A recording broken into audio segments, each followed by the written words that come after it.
అందరికీ నమస్కారం అండి. నా పేరు వెంకటలక్ష్మి, తాజ్‌బెల్లి ఫౌండేషన్ వైజాగ్. అయితే ఈరోజు సంతోష్ గారికి వెన్నుపూస దెబ్బ తగిలింది. 2 నెలల క్రితం తను పనిచేస్తుండగా డెక్కింగ్ మీద నుంచి పడిపోయి వెన్నుపూసకి దెబ్బ తగిలింది. తను ఏ పని చేయలేక బెడ్ రెస్ట్‌లో ఉంటున్నారు. ఇంకా 2 మంత్స్ ఇంకా బెడ్ రెస్ట్‌లో ఉండాలన్నారు. వీళ్ళకి 2 చిన్నపిల్లలు. వీరికి ఎలాంటి కూడా పని చేస్తే తప్ప ఎలాంటి ఆర్థికంగా సపోర్ట్ లేదు. ఇతని గురించి తెలుసుకొని జొన్నపల్లి సత్యబాబు గారు వైస్ ప్రెసిడెంట్, భీమన్న దొరపాల, ఆనందపురం మండలం, విశాఖపట్నం జిల్లా నుంచి ఆ సారు మంచి హృదయంతో స్పందించి వీరికి 3,000 రూపాయల సహాయం అందించమని పంపించారు. వీరికి ఈరోజు అందజేయడం జరుగుతుంది.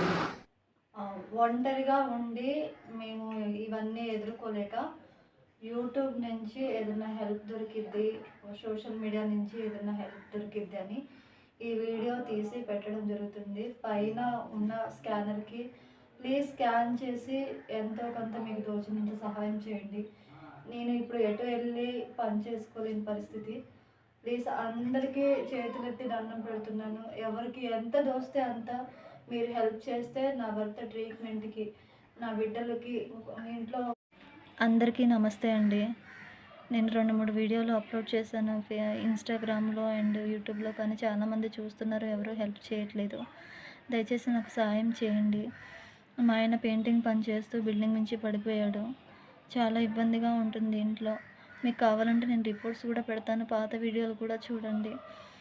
మాకు పోషణ మా ఆయననండి. మా ఆయనే మమ్మల్ని చూసుకునేది. నేను రీసెంట్గా డెలివరీ అయ్యాను.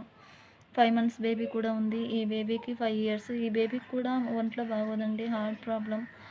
మేము ఏం చేయాలో అర్థం కావట్లేదు. నాకు నా భర్తకి ఇద్దరికి తల్లి తండ్రి లేరు. ఎటు వెళ్ళాలో ఎవరిని అడగాలో కూడా అర్థం కావట్లేదు మాకు. గవర్నమెంట్ హాస్పిటల్లో మేము ట్రీట్మెంట్ చేపిద్దామంటే అక్కడ ఆపరేషన్ చేస్తామమ్మా అన్నారు, కానీ లైఫ్ లాంగ్ ఏ పని చేయకూడదని చెప్పారు. ప్రైవేట్ హాస్పిటల్లో ప్రస్తుతానికి ఆయుర్వేదిక్ చేపిస్తున్నామండి. మా వీధిలో వాళ్ళ సాయంతో మేము ఆ హస్బెండ్కి మెడిసిన్ తీసుకున్నాము, కానీ డాక్టర్ ఫీజు కట్టలేకపోతున్నాము. పైగా ఇంట్లో పనిచేసేవాడు ఇంట్లో ఉంటే ఎలా ఉంటుందో ఆ ఇల్లు మీకు అందరికీ తెలుసు. ప్లీజ్ మీ ఇంట్లో బిడ్డలాగా మమ్మల్ని ఆదుకోండి. దయచేసి మాకు ఎంతో కొంత సాయం చేయండి ప్లీజ్ అండి. స్కానర్ పెడతాను, ఫోన్పే, జీపే, పేటిఎం నెంబరు అవన్నిటికీ ఒకటే నెంబరు. ఆ నెంబర్ పెడతాను. ప్రసన్న దొంతం చెట్టి అని వస్తుంది.